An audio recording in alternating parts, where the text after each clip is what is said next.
I'm here, and my apologies. I'm having rough connectivity today, so I'm leaving my camera off so that I can hopefully not drop. Are you in Tahiti and calling in from there? Is that what's going on? Oh, if only a girl could dream. Okay, and then we got Mike Pulley with the mayor's office. Here. Okie dokie. And Mike, is Isaac Padilla off today as on vacation? Is that right? Actually, he's at a conference, so Isaac will not be attending. He's at a conference. Yep. Okie dokie. All right, so I think we've got everyone here on the agenda that needs to be on. So so we should let's go back and see. Tom, are we ready to record yet? Yeah, let me check. Yes, one moment. Jeff, have you heard yet? Yes, Chairman Rael, we are now live and ready to go. All right, very good. Well, then let's see if do we have any guests that we should at least introduce before we start our meeting. I thought I heard Mr. O'Donnell on the line. There's John. Good afternoon. Yes. Good morning, John. Yeah. Good afternoon. Thank you. Nice to see you. Anybody else as guests? Okay, if not, let's go to item. Mr. Rael, the city's Santa Fe agent, Mr. Thompson, is here. Oh, is Mr. Thompson around as well? Yes, sir, Mr. Chairman. Thank you. You can just call me Lawrence, Joe. All right, so let's keep this as informal as that. All right, let's go to item A, discussion of the city's process for advocating at the state legislature. I'm assuming this was a request by some of the councilors, so I'll turn it over to either Councilor Feeblecorn or Councilor Bassan to talk a little bit about item A. Councilor Bassan, did you want to go or should I jump in? Please go for it, and thank you. Thank you. So yeah, we had a conversation at the subcommittee level, and we wanted to talk about the process by which we advocate at the state level, and also the process that we use for the federal funding and federal legislation. We had a subcommittee meeting, and the federal data got discussed pretty thoroughly, but we did not have time to get through the city process as thoroughly. And so just to remind folks of the concerns here, and there were many, and I'll let Tom fill in all of them, but for me, as a new counselor coming in, I found the process somewhat troubling in that there were a lot of duplicate requests for capital outlay, didn't seem to have a lot of focus, and so that just made it difficult for counselors and city staff to be up at the roundhouse advocating for particular projects, because some of them were in 2, 3, 4 times, and it was hard to explain why they were in 4 times and why they each had a different, slightly different wording and slightly different amount of money attached to them. And so I think what we had ended up with at the subcommittee meeting, and Tom, please jump in if I'm misremembering this, was that we were going to, number one, start meeting regularly, starting this month, meet every month, so that we can really stay on top of this and really keep in touch with everyone. And then we were going to look at a way of starting a kind of online spreadsheet where we can deposit capital outlay requests, so that we can all see what's being requested and what's coming forward, so that it's not a surprise. Tom, did I miss big picture stuff? That Councilor Chairman Rael, Councilor Feeblecorn, yes, you have it all. The only other thing is that Mr. Padilla made a proposal, and it's in the write-up in there, and then he just kind of he outlaid a plan as to by which there would also during the year, besides what you just said, also there would kind of be a joint staff committee between the mayor's office, the CIP group, and the council office that would kind of work during the year to just kind of keep things coordinated. I have it up right here, and he just has a few things that basically they would meet to kind of go over the projects, and then just kind of make sure that all 3 entities, the CIP office, our office, and the mayor's office all knew what projects everybody was getting ready to propose, the councilors and the mayor. So they all had knowledge of that to avoid duplication. He also proposed that, like you said, the spreadsheet would be operated out of the CIP group, since they're usually the ones who ultimately end up having to track the applications as far as getting them submitted and coordinating with the legislative finance or legislative council services in Santa Fe. Okay. So Councilor Feeblecorn, if you would indulge me for a second. So this subcommittee, can you tell me who was on that subcommittee? Certainly, Mr. Chair. It was myself, Councilor Bassan, and Councilor Pena. And Madam Chair, also Mr. Real, also one other, Mr. Padilla was on also. Okay. Yeah, I just want to make sure. I think actually it probably does make sense to form or to have the subcommittee meet a little more regularly, and also potentially have the CIP folks keep track of all these lists, et cetera, as we go forward. So Councilor Feeblecorn, were you all going to want to make this a formal sort of meeting of the subcommittee, or is this basically at the behest of the, do we have a chair for that subcommittee? I believe I was the chair of that subcommittee. I'm not sure. We'd have to look back. But I think what the decision was, or the recommendation coming out of that was that we would like to see the full committee, the full IGR committee meeting monthly. I would be open to other options, but it's something that allows us all to kind of stay in touch and really discuss projects as we're getting close to the time of proposing them, so that we know, I know what you're doing and you know what I'm doing, so we're not doing it twice. So, okay. Well, first, let me just give you my perspective. I think that we could probably maybe not necessarily have to meet monthly if we're just talking about the state piece at this moment. It might be worthwhile, and I would throw this for consideration, that maybe we meet quarterly, starting after the session, just because, we know we have a little bit of time, but then maybe the second half of the year, we move into a month-to-month conversation, just because the activity starts right after June the 1st, typically of every year, to start getting up for the next session.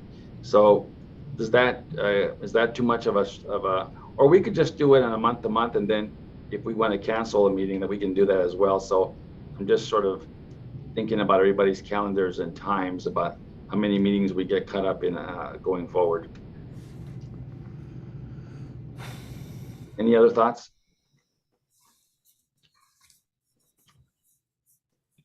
Mr. Chairman, Mr. Thompson has his hand up. Go ahead, Joe. Thank you, Chairman. Yeah, I mean, I have a little bit more information that I think will inform this decision.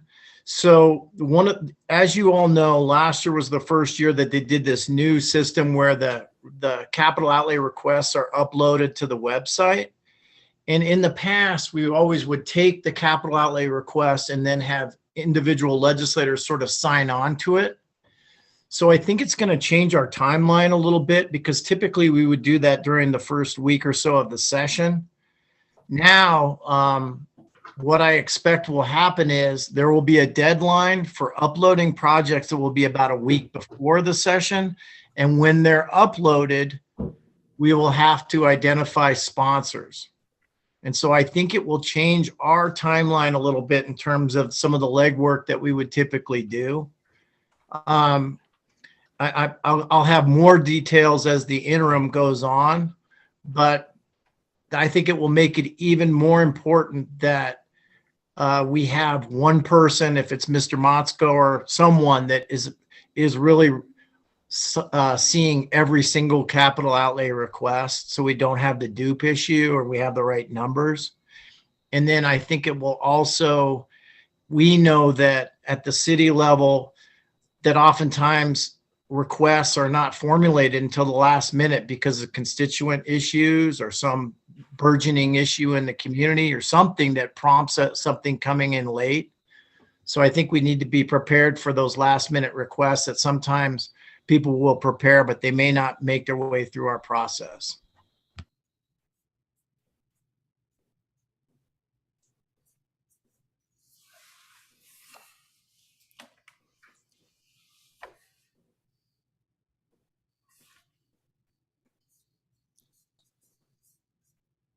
Mr. Chairman, you're on mute. Thanks, Counselor. I apologize. I was having a nice conversation with myself. So anyway, going back, I would say, Counselor, I like the idea of the subcommittee, obviously, and making sure that we have someone from the exec team or at least from the mayor's office on that committee, which we do with Isaac.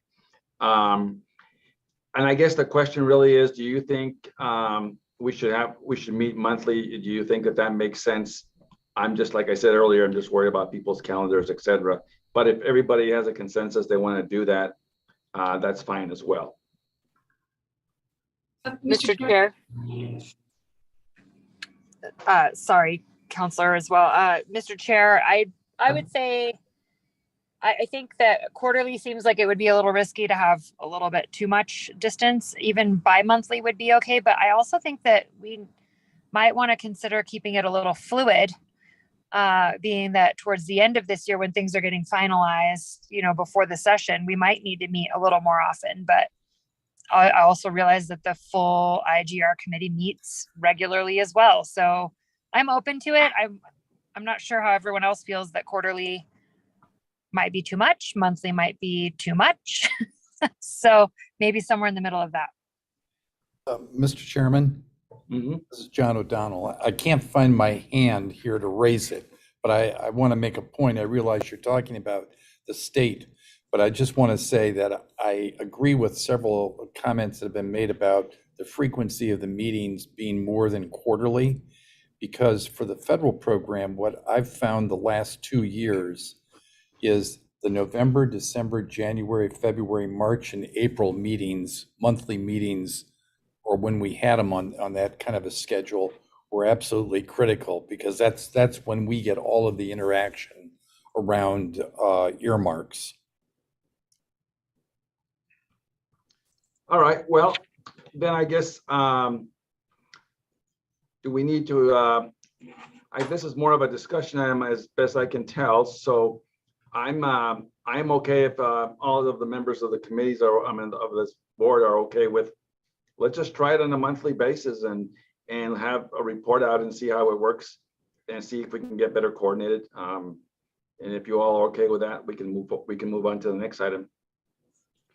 Mr. Chair, just a quick, item D is actually the recommendation of a monthly IGR meeting.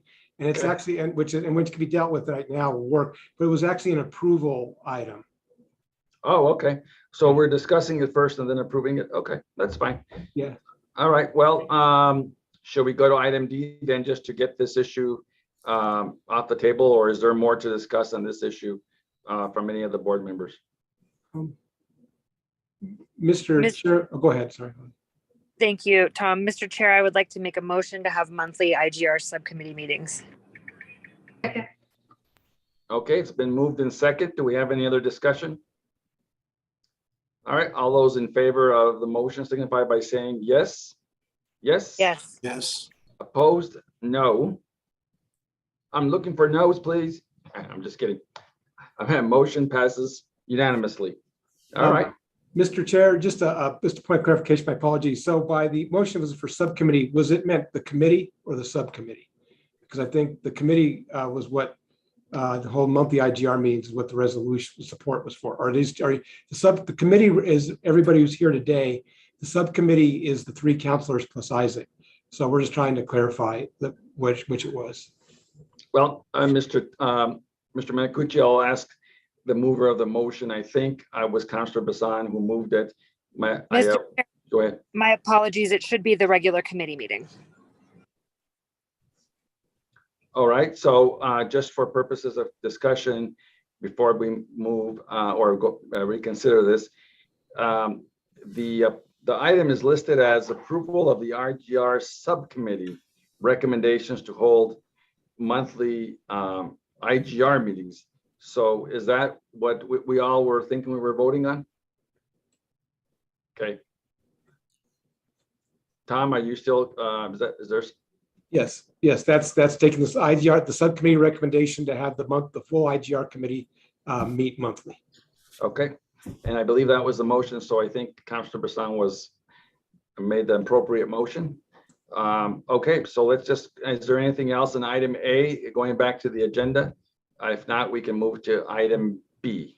Mr. Chair, one other point of clarification on item A, as Mr. Thompson said, like for Mr. Motzko to be like the central caretaker of the spreadsheet. One thing that we just have to clarify, it will work a little bit better, is that the spreadsheet is on a shared drive, so that the council office, the CIP, and the mayor's office have the ability to look at it, so we can kind of see the whole list. So that way people avoid doing duplications or putting them in.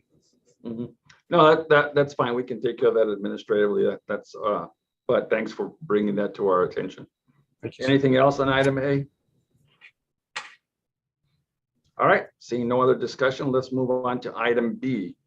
Report out from IGR subcommittee meeting on February the 11th for amendments to the Intergovernmental Relations Committee ordinance. Councilor Feeblecorn. Thank you, Mr. Chair. So again, this was the subcommittee that met, and we were trying to think through ways to have the federal priorities work more smoothly and work better within the time frame. So we recommended that project priorities should be started having that discussion around it and being collected July or August, and then reviewed in the September IGR meeting. We've been waiting a little longer than that in the past, and it didn't quite seem to work as well. Understanding that those priorities may change as we move forward, but having something that we can start pushing on would be great. And then we would identify the priority legislation in November or December, so that Mr. O'Donnell and the team is ready to start pushing those out at the federal level. And then again, we would be meeting monthly to stay in touch on those priorities as well. Okay, any discussion, any points you'd like to make, Mr. O'Donnell, as it relates to that recommendation? No, I think that the timing that Councilor Feeblecorn outlined is what we need to do. Thank you. Mm-hmm. Councilor Bassan, any thoughts? No, Mr. Chair, this was all, I'm on board with Councilor Feeblecorn's summary of what we discussed in the other meeting. Thank you. All right, sounds good. I don't have any comments here. Just to be fair to Mike, you and Isaac work on this from the executive side, or any thoughts on this? Nope, nothing further to add. Okay. Well, then this was just also a discussion. Is that right, Mr. Menicucci? Yes, yes, it was, Mr. Rail. And one other item that was discussed too is that currently under the ordinance, it says that the state priority bill is to be adopted by October. However, as practice is seen in the last 5-6 years, is that usually it's not wise to get your final priority bill adopted until December, because in November, a number of items are determined, first of all, how much capital outlay there is, and then the reports from the interim committees as to what legislative policy they'll be kind of advocating for, including the governor's agenda, comes out then. So we're just thinking just to move that date to like a December date. So that might make it a little bit able to include that information in how the city develops its priorities. So, Mr. Menicucci, is that something we should do as a formal vote, or do you think we can take care of that administratively as we move forward? What you could do is you could request, the committee could request that staff, when we can start here in council, submit it to your staff, is that we go ahead and make amendments to the ordinance and then have a draft ready for the IGR to review. That might work. All right. If I don't hear any dissension from any of the IGR committee members, why don't we move forward in that vein, and let's get some amendments so that we can look at it and see what makes sense for sure. No comments. Okay, let's. Anything else, Mr. Menicucci, on that issue? No, sir. No, thank you. All right, sounds good. All right, so we are now in item C. Is that correct? Committee endorsement of R 22-44, designating the city of Albuquerque's 2022 congressional directed spending grant applications to the 117th Congress of these United States of America as city federal priorities. Councilor Pena, Councilor Feeblecorn.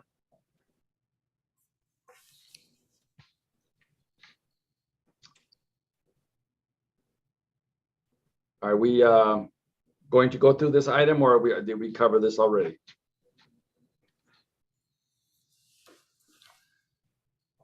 Councilor Feeblecorn? I'm sorry, Mr. Chair. This is Councilor Pena's bill, so I was gonna let Okay. her. All right. Is Councilor Pena on yet? Yeah, I'm here. Sorry, I had just stepped away. So That's okay. so this is R 2244 designating the city of Albuquerque's 20. Yeah. I would, urge everyone's support. I think everybody has seen this already. This is actually just, directing the spending of grant applications. It's pretty straightforward. Mr. Chairman, Go ahead, Mr. O'Donnell. in reading this, I'm not clear about something, and I think, and Mr. Menicucci may be able to clarify this, the City of Albuquerque's 2022 congressional directed spending grant applications. So does that mean FY23, which is what was submitted during calendar year 2022? Am I correct? Mr. O'Donnell, yes, thank you for that correction. And if you think it'll read easier when we go to Washington, when you use it in Washington, we can do an amendment on the floor, or I can request Councilor Penny do an amendment on the floor, ask if she'd be willing to change 22 to FY23, if you think that would go better. I think it, thank you. I think it does, because the wording that follows 2022 is congressional directed spending. You can take grant applications, you can take grant out, unless you meant congressional directed spending and grant applications. Okay, we can sure make those corrections. Here's where we get into different terminologies. So what the city submitted in this calendar year, earlier this year, for earmarks was FY23 spending. What you are going after grants for is funding that is available in this current fiscal year, which is FY22. So I can work with you on that language to sort that out in this item, if that's helpful. Yes. Okay. Yeah, and I would just add, from a practical standpoint, if we can get grant applications off of this bill, just because I want to make sure that I'm clear. I mean, there's grant applications that come up all the time. If we have to go through the formal process, we don't want to delay not getting money because we have to go through a different process. So I think this is really about just the direct spending portion and not necessarily grant applications. Is that everybody else's sort of perspective? Mr. Chairman, I have a question about that. When the city submits a grant application, does the council and the mayor's office have to approve that because of the budget implications in terms of local cost share? So, Mr. O'Donnell, typically when the administration submits an application, typically it requires my signature and or at times the mayor's signature as representing the city in the filing for the application. But if there is an award on many of these applications that require a council a budgetary match, they do go to the council for approval as well. So there is a checks and balances in the process to ensure that we're not committing future councilors or the current councilor financially and operationally, but at the same time that the executive knows what's being, that we're, being held responsible for what we applied for. So the short answer to your question is yes. Thank you. Okay. Anything else on this particular issue, Mr. Menicucci? No, Mr. Chair, nothing else on that issue. Okay. Any of the councilors have any other concerns over this? If not, we can move to item E. Mr. Chair, I apologize. I forgot one point. Okay. So for Councilor Pena, we'll be giving her an amendment when Councilor Heinrich submitted bill earmarks to the appropriations committees. He had 2 other earmarks that the city council had not, or the city had not submitted. He must have spoken with somebody and submitted them. So we will be adding those 2. Those 2 are in the amendment that the council foresee that you would be endorsing today. So with the other item for C is that we just would need a verification from the committee that you would like to go ahead and send the CDI forward to the full council for adoption.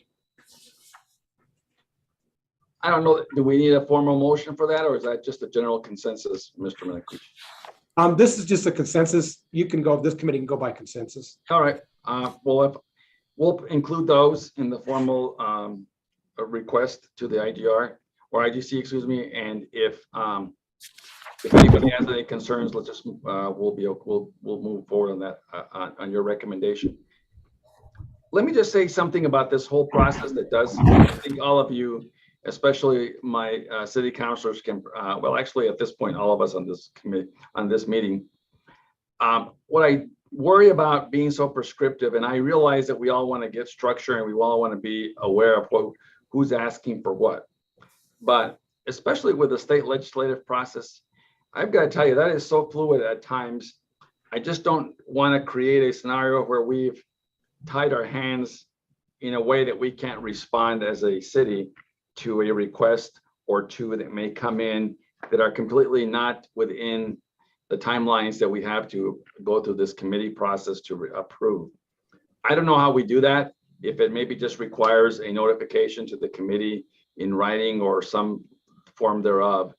But we all know that, you know, things come up unexpectedly, or just like this very last issue where we have a US senator saying, please submit this. And we have to sort of, you know, work through our processes in order to get the opportunity to not lose out on a particular matter. So I've been around long enough to understand how this works. And I just think all of us should be sort of flexible enough to work through that. Mr. Chair. Yes. Councilor Bassan. I agree with that we need to be fluid, but I think that the hesitation I have and I think that what I've gathered from some of the expression in the previous meetings is the confusion and duplication that happened because of almost what appeared to be too much fluidity between the administration and the council and the IGR committee with this last session seemed to be more problematic than most of us were desiring, when we were under the impression that there was going to be, you know, we came up with priorities together between everybody involved and it got approved. And then all of a sudden there were additional priorities added in that many people were not aware of. So I think that, again, even though I think that we need to be fluid, I think that part of where this is stemming from is that we want to make sure to prevent too much fluidity that ends up in surprise to the point where we then enable more confusion, even some aggravation and potential, even, you know, lack of support from the legislators.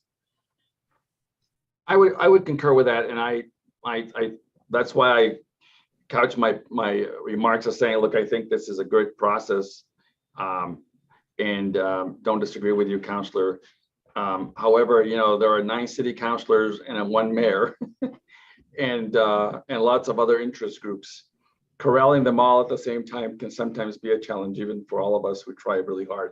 But having said that, I think this is at least a much better process than we've ever had before. And I think if all of us try and stay disciplined to it, we can certainly do a lot better for ourselves as a community, for sure. Councillor Penny. Thank you. I can't find my raise hand function either. So I just wanted to say that I agree with everyone. I think the process that was started a couple years ago and then implemented a little bit differently last year, I think caused for some confusion, and not just with us, but with the legislators as well, because they're all learning the entire new process. My reservation has always been much like you're describing, Mr. Rael, is that it's constantly moving parts, right? Whether a legislator asks us to put something in, and we've even tried, I tried many years ago to see if we can get counselors to do 3 top, and I'm talking specifically about the state, 3 top priorities, and then one counselor will put in an additional 2, and that'll set off a firestorm in terms of, well, if they're going to put in an additional 2, then the other 9 are going to put in an additional 2, you know. So so I do have reservations about tightening it up. I don't think even with the reservations it precludes us from doing exactly that. I think it just gives us a formal process, but I would be more inclined to leave it. I'm always advocating for that, but I mean, to be a team player, I would say that we can, you know, because I don't want us to bureaucrat our way into these rules and then it doesn't allow for some fluidity. Totally agree with you, Councilor Pena, and that's why I think just reminding ourselves that I would never ever assume as the administration's or the administration that I would take any of the authority or opportunity that any elected official, such as you all or the mayor, have in deciding what you all want to do with legislators or with calling John directly. I mean, it's y'all's prerogative as the elected officials to make those calls, but to the extent we can all keep it within this process, obviously, it's better for all of us for sure. And so I do like the idea of keeping some structure to the extent we can follow it. But anyway, so that it's Mr. Chair, sorry, I just can't find the hand function. So that's right. I agree. So it doesn't preclude us from doing those additional requests. So that's kind of been my sentiment all the time. I mean, we can try to develop a formal process, which we did was with the 3 per counselor. And I think it was, we adopted that and then we haven't done that ever since, right? So as long as we are able to, because if I get a call from one of my representatives mid-session, which happens oftentimes, and they say, hey, we need to put something, a constituent of mine asked that we put some lights at the park, will you fill out a form and submit it for me? I absolutely just want to make sure that, you know, I have the ability to do that. And then plus others, I mean, for official requests for the city of Albuquerque, you know, I usually submit my top, you know, 3 or whatever is decided at the end of the day. But in addition to that, I have a list of maybe smaller priorities in the district. Like I'll list, for example, Westgate, the Public Safety Center, lighting in the district. And then I'll have a series of requests that say, well, I need a park bench at, you know, 2 or 3 parks. And then, so, but I don't usually put that in our city priority list. Mm-hmm. As an example. I agree. Any other thoughts from any of the other councilors or anyone on the committee? Mr. Chair, I just wanted to say, I don't feel like anyone's trying to limit fluidity or flexibility. I'm certainly not. But it was a serious problem during the legislative session where, you know, I had priorities put in for District 7.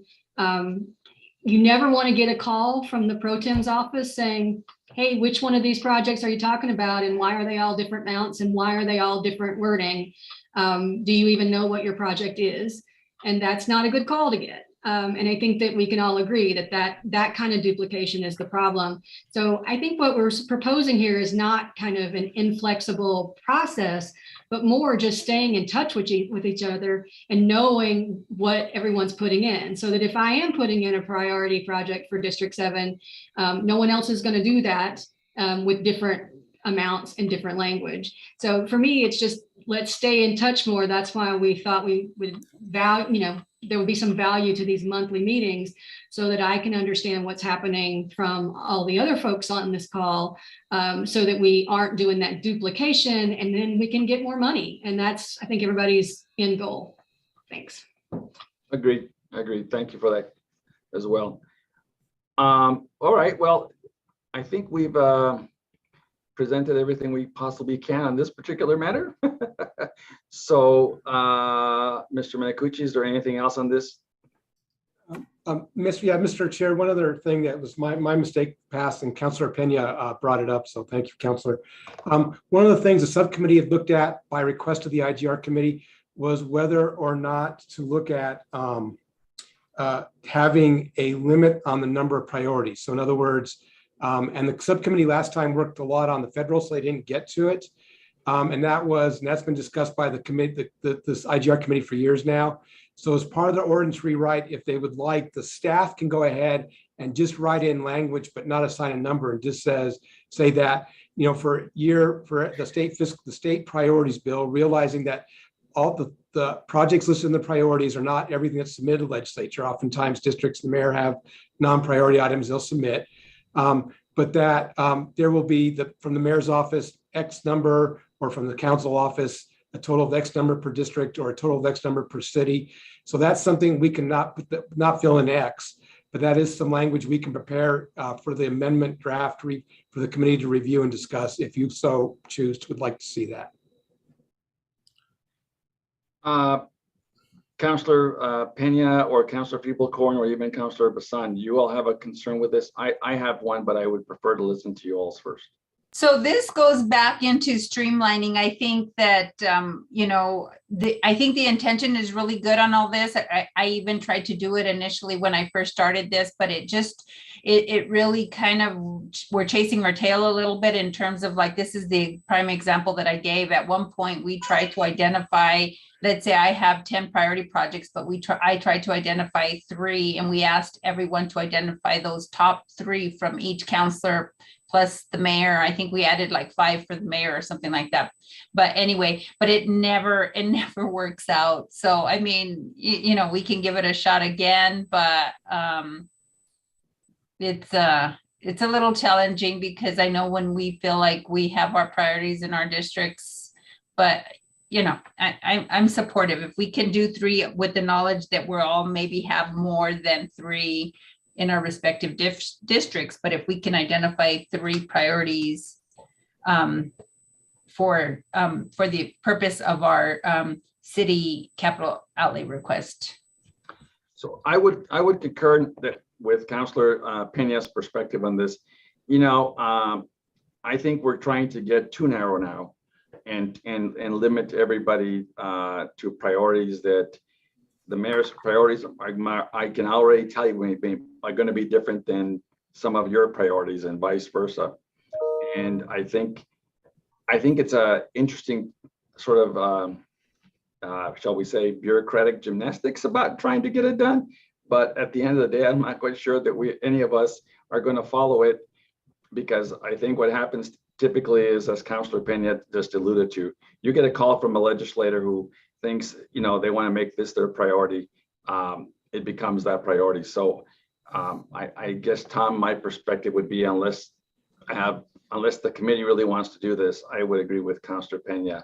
I'm not so sure it's worth the effort going forward, but certainly willing to listen to other perspectives. Mr. Chair, I would just say, yeah, I agree with Councilor Pena and you. I'm not really interested in narrowing the number of requests. I'm just more interested in knowing what's being requested in my district, so that I am not surprised. And so again, back to the let's stay in touch. Let's have that centralized spreadsheet that says, oh, I didn't know about these 3 things that the administration is going to propose in District 7, but I want to be able to push those when I'm there. And then I think it makes sense for each counselor to do what they want, but it would make a lot of sense to choose the top 3 priorities for each district, or the top 4 or the 5 or whatever, so that we can really focus in and get substantial funding for smaller amounts of projects. So we don't have this continued problem of, you know, we've got a $3 million project and we got 25,000 for it, right? And that's really hard to spend out. But again, all of that, I think, rather than having this narrowed focus, could be dealt with just staying in touch and keeping that spreadsheet up to date and making sure everyone knows what's happening in their district and citywide. Sure. All right. Mr. Chairman, maybe we can kind of table this and kind of have the discussion of how, because it is true in terms of the state that we have I mean, on average, I think this year we got $72 million, which was a record, right? And I think in the past we've gotten like 52 million for the city, and that doesn't include all the nonprofit requests and the community requests that go out there. I think what the intent is to really try to bring in the money, and so that each of the legislators could focus on funding fewer projects than spreading all that money across many projects. So, I mean, if we table this, maybe we can kind of come up with some type of mechanism on how to accomplish this, because I think if we really asked, I mean, if we were all on the same page and we could all identify, and maybe that's what it is, put them all in a pool and identify which in respective council districts, which projects kind of rise to the top. That way, when we're all out there, like for example, with Councilor Bassan, I asked for I think it was Westgate. I was asking for Westgate. So I was going around asking folks for funding for Westgate, and people in representatives in my district actually had a whole host of projects. Usually the way it works, so once all the councilors, get develop relationships with the legislators will usually ask at the end, based on how much money they have. But we could try to garner more support, kind of like with Councilor Bassan. I knew that she wanted to pool, so I would run into a councilor, and a representative or senator, and they would say, well, Councilor Bassan asked us for money. And I'm like, yeah, she's supporting the pool in her district. It has regional significance. And so that maybe we can all be on the same page, so that those 10 projects, that we can all at least support those while still advocating for our projects. I know that was long-winded, but that's why maybe we need to table this. All right. Mr. Chairman. Go ahead, John. I just want to make a couple of comments related to your discussion about the state program, but those points connect with the federal. First, I've said this several times, these IGR meetings for the federal program became essential during COVID when we were doing the legislation back here for COVID relief. But the value of these conversations for us help provide some of that ability to pivot quickly and to have the flexibility that you're talking about, because we can discuss some of the priorities that have been submitted for federal earmarking or to make as a federal priority for discussion with the delegation. The other is, I'm not quite sure I know how we got such an effective list of priorities this year, but we did. And we had, I believe it was 14. And out of the 14, I think we have 12 or 13 that have been moved on for consideration in the next step in the appropriations process. And they amount to, depending on the numbers vary in a couple, because members asked for the same project but not the same amount of funding. But the total amount of funding is somewhere between 21 and 23 million dollars. Now, I'm not sure we're going to see all those projects in the final bill. I'm hopeful we will, but I think it's significant. And I want to recognize the work that Isaac, Libby, Greg, and Tom did, working with city staff and working with the mayor's office and the mayor and you, Lawrence, and the councilors to get a strong list together. Finally, I would say, back to a point that was made earlier, yeah, it is remarkable because we face the same thing here with the congressional delegation. If they see something that they think is significant that they want, they're going to go after it. And that has happened on one or two projects. The other is, and this complicates our work a little bit back here, but we did have good coordination with the mayor's office and the council's office. The congressional delegation staff has gotten more involved this year than they were last year in outreach directly to the city. And Tom and Greg did a good job of letting us know what those conversations were like. And I really appreciate that. That's what I had to say about it. Thank you. That's sort of like what Forrest Gump says, and that's what I got to say about that. Thank you, Tom Hanks. Thanks, John. I appreciate that. All right. Any other thoughts or comments about this? So, Tom, maybe we will defer this issue for further conversation at the next IGR meeting, if you're good with that. So what we will do, do you, Mr. Chair and members of the committee, do you want us to start to write a draft for changes, or do you want us to wait till after the next IGR committee? I would say let's get started and start writing some drafts and let's just circulate them around for folks to look at them. Okay. I know you're wasting any time, especially since the session is very close around the corner here. I'm going to move to item E. If there's no further conversation, this is a really minor issue, but it's probably a good little housekeeping issue. So all of you can see the agenda in front of you. If you look up to the top right corner, it says Albuquerque Bernalillo County Government Center. So I think we've got to change that now to say City of Albuquerque Government Center, which is what it says outside on the wall, since our friends of the county decided to have their own center. Anyway, just as a little housekeeping piece. Then the other piece is just, you know, to both give, and particularly, is Joe still on? Maybe give Joe a few minutes to talk about the legislature and the elections, et cetera, as it relates to committee structures, if there's anything that he thinks is going to be of any significance. Mr. Chair, I don't believe he's still on. Okay. Oh, that's fine too then. Maybe at the next meeting, Tom, if you could just do us a favor and let Joe, I don't want him to do any predictions or any politics. I just want to see there are some strategic positions that are going to change in Santa Fe, and it probably behoove all of us to sort of get an appreciation for those changes as we start our lobbying effort in Santa Fe. And of course, at some point, Mr. O'Donnell will have the same conversations up in for the DC sort of structures, but of course that's we're much more removed from that than you are. So, all right. With that being said, is there any other further business before this committee? Mr. Chair, just for next month's agenda, as you know, now that you've adopted to go meet monthly, we will work with everybody's staff here, all the members' staff, to identify the date that they want to meet monthly. So we'll hopefully have that for you next meeting.